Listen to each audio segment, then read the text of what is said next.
Hello, my name is Rich Howard, owner of Architectural Builder Supply. In this video is to bring you a closer look at the C.R. Lawrence FA50CH. This is a surface mount cabinet pivot hinge is what it is. This is a cabinet hinge that is sold in sets, and I'm attempting to pull up the other finishes that it is available in. Here we go. The CH in the part number means polished chrome, and let's get right to it. This is what the assembled unit looks like. When you buy one, you're buying two of these. The other unit I have disassembled on my desktop, and I'll show that to you in a moment. So this is what it looks like. The CH again is polished chrome.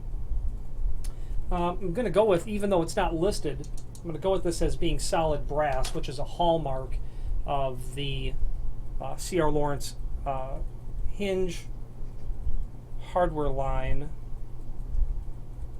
Don't quote me on solid brass. It sure looks like it though. The finish on the polished chrome is so good that I'm thinking that that is definitely an architectural base material. So the pivot stud portion is removable.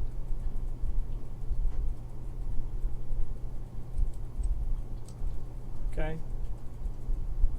The ends are what we would call bullnosed or radiused, so that you can achieve a very tight margin between the edge of the unit and the jamb, probably a 1/16 of an inch.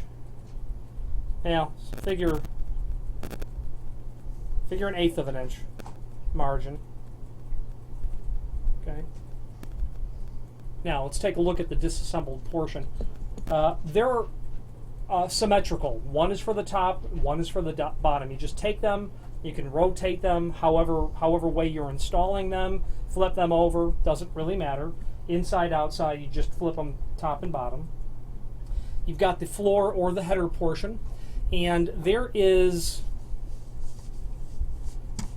a dimensional drawing below this video giving you an overall sort of idea. Let's go through the piece by piece count. Let's check the overall first. You've got an overall of 1 5/8.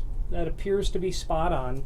You've got an overall width of 2.5. That appears to be spot on as well. 1 3/8 height of the clamp area. I'd say that's correct. Then you've got 1 15/16.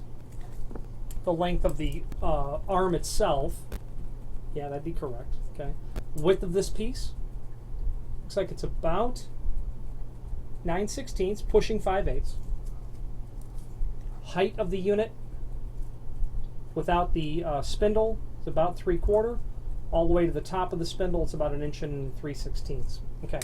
Now, that is the header or the floor portion. Then you have your exterior side. It's going to be tapped for the 2 holes that will work with your interior side that has the countersinks prepped so that you can screw it together. The screws are included, and obviously a matching finish. Let me give you dimensions of the plate itself. Well, it's going to be 2.5 by 1 3/8. We've already gone over that, so we will skip that portion. You're going to get 2 sets of gaskets. I can, because this is compatible with thicknesses from 1/4 to 5/16, you've got a set of gaskets here that's going to be 0.038 thousandths thick. 2 of them. Then you got a set of gaskets here that feel thicker. They're not. They're the same thickness. 75 thousandths. Yeah, they're the same thickness. I assumed one set was for thin and one set was for thick. You would use one set if you've got 5/16 glass. Use 2 sets if you have 1/4 inch glass, would be my determination on that. You'll get screws to mount the material through the top and bottom. Okay, I'm going to quickly assemble this back so that I can show you both of the pieces at once. Now there is below this video additional information that we're going to go over now. 1/4 to 5/16 glass requires 1 hole and 1 cutout. And there is, let's talk about that. This requires a special sort of prep to your glass. There is a link below this video to a document called Cut Sheet that will show you that. So why is that important? If you're ordering the doors made for these, that's the piece of paper that you will supply to your glass fabricator. And let's take a look at the cut sheet document and see if there's anything of note there. Okay, perfect. A very well detailed drawing. The 1/8 of an inch margin is correct. You can see that it's 2 5/8 from 2 5/8 from the jamb to the outside of here. And we noted that that was 2 1/2. So that is an 1/8 of an inch margin. You're going to need that certainly on your pivot side.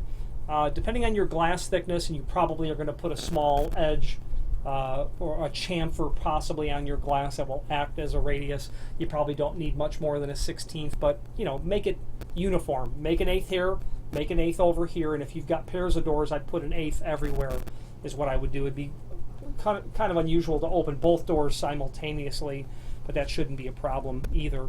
The balance of the information as I'm studying this, ultimately the question is going to be, what's my net glass size and what's my opening size? So we've talked about the width. You know, you need an 1/8 of an inch. Assume an 1/8 of an inch on each side. It looks like what you're dealing with is an 1/8 of an inch thickness on the floor plate, and then 3/16 to the bottom. So an 1/8 of an inch for this if you're surface mounting it. Then you've got an additional 3/16. So it's 5/16 from the bottom here down to what would be the sill or to the header. Okay. And let's just see if I can avoid. Okay, I don't see anywhere on here where they're telling you the net glass size. So assuming that your glass will run all the way down and long to the bottom of that clamp, and I don't see why it couldn't or shouldn't, you're really going to need to allow 5/8. 5/8, 5/16, 5/16, 10/16, 5/8 from your finished height in the opening. I don't see any information on here that contradicts that at all. The right-hand side shows you the diameter of the hole for the prep for the screw, then that funny slot and how it has to be notched. For the glass fabrication, nothing out of the ordinary for a glass fabricator. Okay.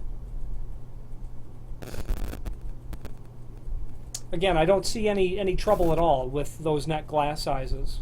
Nothing is telling. I mean, if you were to make it, you know, 3/4 inch short and then center that dimension where you're prepping from the bottom or the top of the glass to your hole prep, I don't see that being an issue if you're going to hold the glass up marginally above the hardware, but I would think you'd want it to be flush. I don't see why it wouldn't be. So that template or the cut sheet is very important that you not only, I would fully suggest that you review that prior to ordering the hardware so that you have confirmation that you can achieve those preps.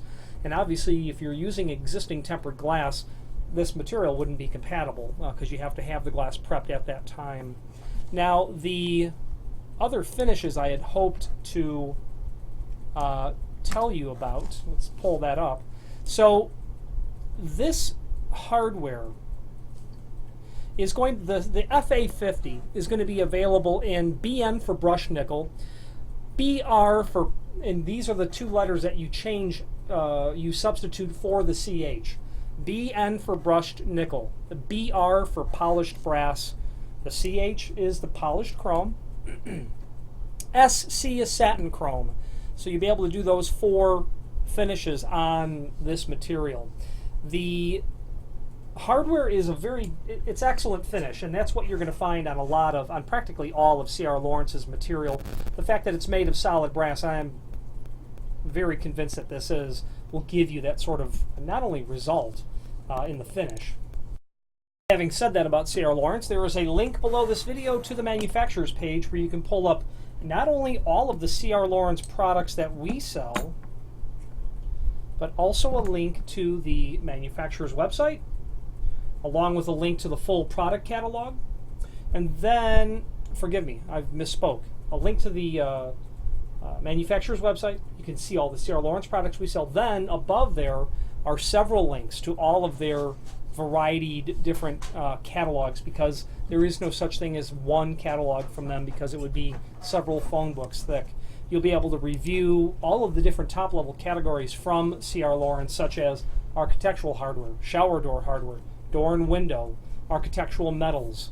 And then as you look at that, you'll see that they not only sell hardware in several different categories, but they sell the material used to install it as well. Tools, consumable items, etc. The summary of C.R. Laurence, as far as my exposure, is shower door hardware, a very large array of pile weather stripping that you'll see involved in aluminum storefront doors, and regarding those, they have all the hardware for the storefront doors.